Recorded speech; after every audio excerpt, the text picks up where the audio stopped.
orang yang mengaku NU akan tetapi anti dengan negara Islam, anti dengan ditegakkannya hukum Islam di Indonesia, sudah dipastikan dia NU-nya tidak bersandar sampai kepada Hasyim Asy'ari, melainkan hanya sampai kepada Gus Dur, saudara. Kenapa? Karena NU yang sesungguhnya sebagaimana apa yang sudah dilakukan oleh Mbah Hasyim dan ulama-ulama lainnya, itu mereka memperjuangkan tegaknya hukum Allah Subhanahu wa taala di Indonesia. Dianggapnya bahwa apa yang menjadi pemikiran-pemikiran Gus Dur itu bertolak belakang dengan pemikirannya Kiai Hasyim Asy'ari. Nah, yang saya mau bilang kepada kadrun-kadrun biadab, Anda jangan pernah mengomentari Nahdlatul Ulama dari luar, karena Anda bukan orang NU. Ngapain Anda sibuk bicara soal NU? Anda bukan orang NU. Tahu apa Anda tentang NU? Kurang ajar kalian. Yang waras tidak boleh mengalah terhadap mereka para pencuri agama yang menjadikan agama sebagai alat politik. Assalamualaikum warahmatullahi wabarakatuh. Om Swastiastu, Namo Buddhaya, salam kebajikan. Sahabat-sahabat Tolong Sembilan yang saya hormati dimanapun juga berada. Video tadi itu adalah merupakan salah satu video kadrun, dan kalau saya lihat dari gelagatnya, ini adalah kadrun HTI ini. Karena kadrun itu bermacam-macam.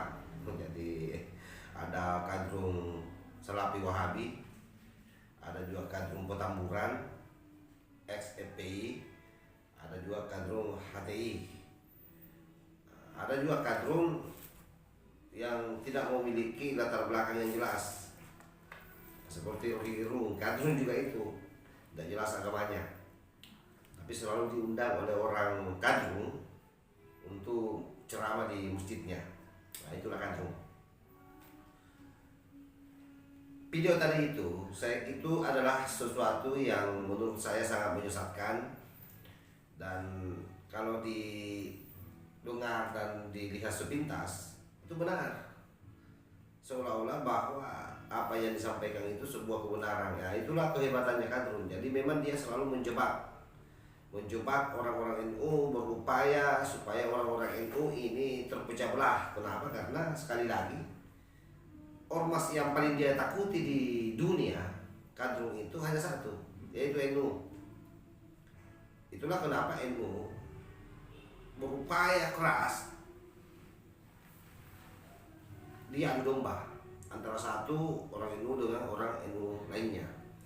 Bisa dibayangkan bahwa NU ini 60% dari total jumlah penduduk Indonesia. Artinya ada kisaran 90 juta warga Nahdlatul Ulama. Banser saja itu sekitar 7 jutaan. Itu yang data terakhir, yang belum sempat kita data lagi berapa pergerakannya hari ini jumlahnya. Karena hampir setiap minggu di setiap provinsi itu ada saja penerimaan anggota baru dalam bentuk kegiatan di kelas.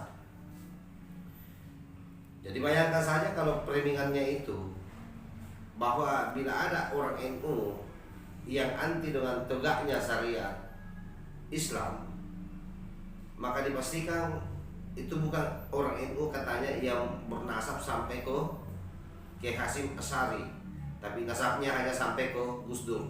Nah, coba kurang ajarnya ini HTI. Jadi berupaya mentabrakkan antara orang-orang NU secara internal. Mereka berupaya keras mendorong satu stigma di kepala orang-orang NU bahwa orang-orang NU ini adalah orang yang anti syariat Islam. Tidak ada orang NU yang anti syariat Islam. Yang kita anti itu adalah kalau negara ini secara utuh formalisasi syariat Islam. Itu yang kita anti. Tetapi bukan berarti bahwa kita anti syariat Islam. Karena untuk menjalankan ibadah ya mesti orang bersyariat, kan begitu.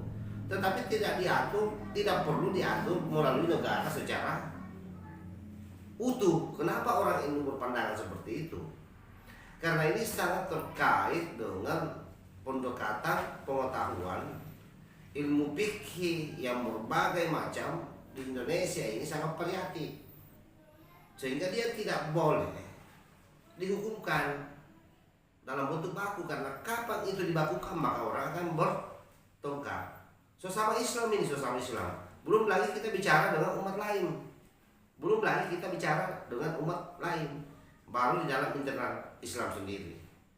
Antara Wahabi dengan Wahabi saja kadang-kala cekak-cekaran.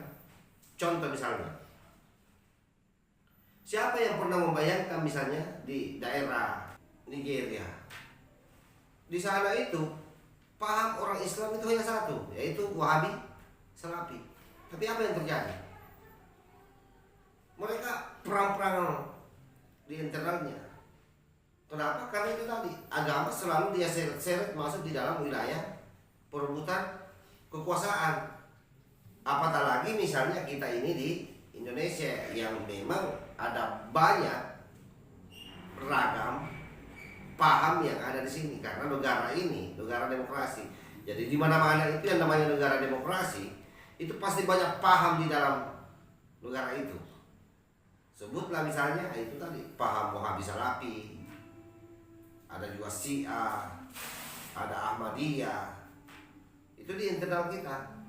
Belum lagi misalnya FPI, belum misalnya HTI. Ya mungkin secara fikih kita sama-sama fikih yang terkait soal ubudiyah.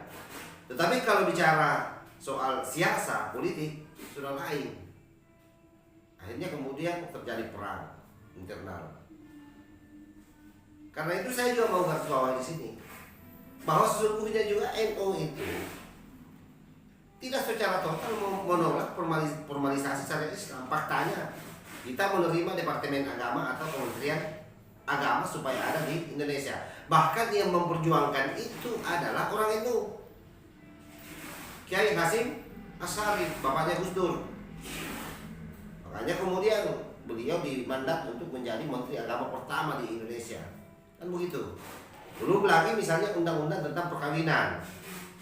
Nah, itu juga kan kita terima. Undang-undang tentang haji, nah, kita juga terima.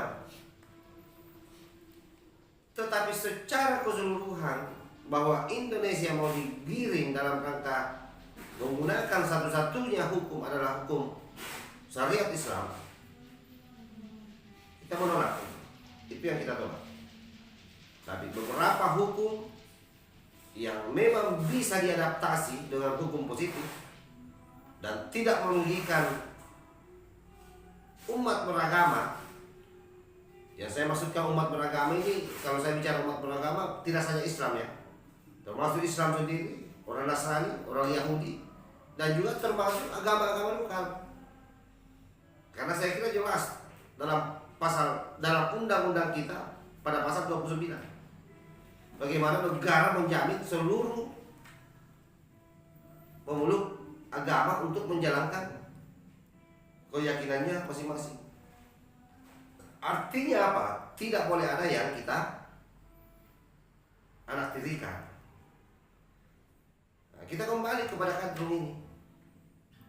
Kita kembali ke kadrun ini, pernyataannya yang begitu sangat biadab menurut saya, mencoba memecah belah warga Nahdlatul Ulama, seolah-olah bahwa orang-orang NU hari ini itu terputus pengetahuannya terkait soal bagaimana orang NU meletakkan dasar perjuangannya dalam konteks bernegara. Dianggapnya bahwa apa yang menjadi pemikiran-pemikiran Gus Dur itu bertolak belakang dengan pemikirannya Kiai Hasyim Asy'ari. Nah, yang saya mau bilang kepada kadrun-kadrun biadab, Anda jangan pernah mengomentari Nahdlatul Ulama dari luar, karena Anda bukan orang NU. Ngapain Anda sibuk bicara soal NU? Anda bukan orang NU. Tahu apa Anda tentang NU?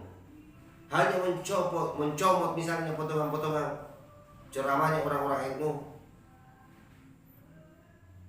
tanpa bisa menerjemahkan lebih jauh apa kira-kira maksud dari balik potongan ceramah itu, lalu Anda mencoba mengglorifikasi bahwa orang NU hari ini yang menolak penegakan syariat Islam itu adalah orang NU yang nasabnya tidak sampai pada Kiai Hasyim Asy'ari. Kurang ajar kalian yang mencoba membuat orang-orang NU ini terpecah belah. Jadi orang NU tetap solid, jangan dengar orang-orang dari luar, apalagi kalau bicara soal NU. Tahu apa mereka tentang NU? Yang pasti bahwa agenda mereka adalah ingin membuat kita semua ini terpecah belah. Sehingga apa? Sehingga gampang dia masuki, dan itu kan hari ini sudah banyak yang melakoni itu. Mencoba masuk merangsek di kampung-kampung Nahdlatul Ulama. Contohnya misalnya beberapa bulan yang lalu yang ada di Pamekasan itu. Yang juga mencatut namanya Kiai Hasyim Asy'ari. Nah, coba. Jadi seharusnya orang ini juga ditangkap, ini dipolisikan ini. Karena mencatut nama Kiai Hasyim Asy'ari, mencoba menggunakan nama Hasyim Asy'ari untuk menjauhkan orang-orang NU dari komunitasnya. Saya kira itu yang saya sampaikan. Wassalamualaikum warahmatullahi wabarakatuh.